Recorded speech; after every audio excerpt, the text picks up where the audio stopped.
오늘 우리에게 일용할 양식을 주시옵고. 어거스틴이 여기서 말하는 일용할 양식은 사치품이 아니라 생필품을 상징하는 표현이다. 예수님은 초반에 하나님을 참다운 양식이요 재산이요 행복으로 인정하는 것으로 세 가지 간구를 드렸다.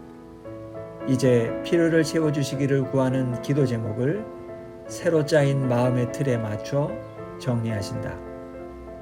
이미 이야기한 것처럼 어거스틴은 온전한 기도란 너무 가난해서 하나님의 이름을 욕되게 하지도 말고 너무 부유해서 주님을 잊어버리지도 않게 오직 필요한 양식으로 나를 먹이시옵소서라는 잠언 30장 8절처럼 되어야 한다고 주장한다.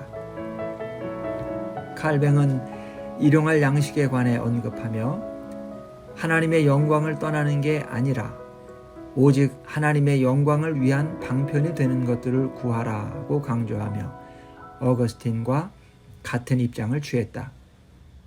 크리스천들은 긍정적인 응답을 기대하며 필요를 들고 하나님 앞에 나오지만 먼저 하나님 한 분만으로 만족하며 그분만을 신뢰하는 마음가짐이 전제되어야 한다.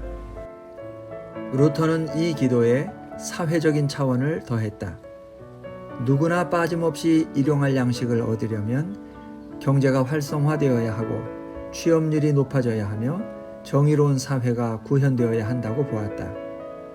그러므로 우리, 즉 이 땅에 사는 모든 사람들에게 일용할 양식을 주시옵고 라는 기도는 사업과 거래, 노동시장에서 가난한 이들을 짓밟고 하루하루 끼니거리를 빼앗아가는 악의적인 착취에 대적하는 기도다.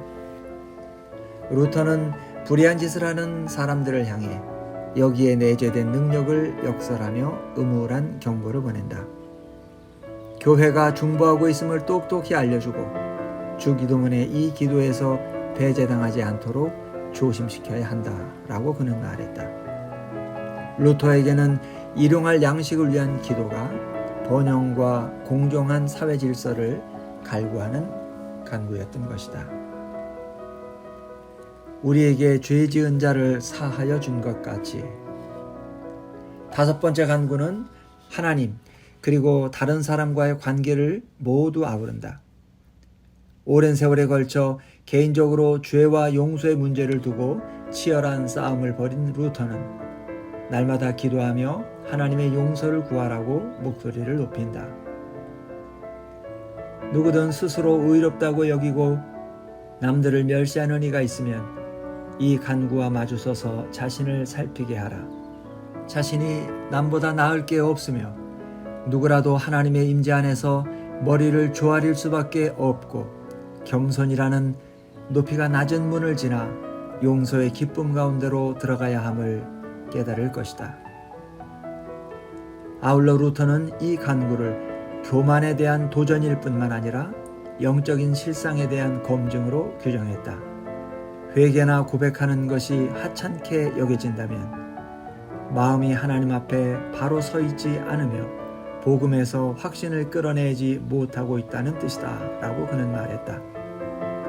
꼬박꼬박 죄를 뉘우치고 고백하는데도 삶 가운데 확신과 기쁨이 점점 커지지 않는다면 은혜로 구원을 받는다는 신앙의 본질을 제대로 이해하지 못한 까닭이다.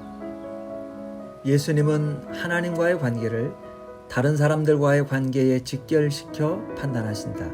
이것은 두 방향으로 작용한다. 스스로의 죄를 깨닫지 못하고 하나님께 용서를 구하지 않는다는 것은 누군가에게서 부당한 대우를 받았을 때 상대를 용서하거나 편들어 줄 수 없다는 것이다. 따라서 해소되지 않고 남아있는 쓰라린 상처는 하나님과의 관계가 정상적으로 작동되지 않고 있다는 신호다.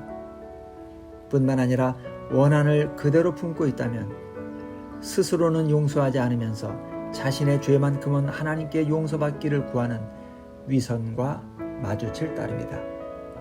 칼뱅은 그러한 현실을 생생하게 묘사했다.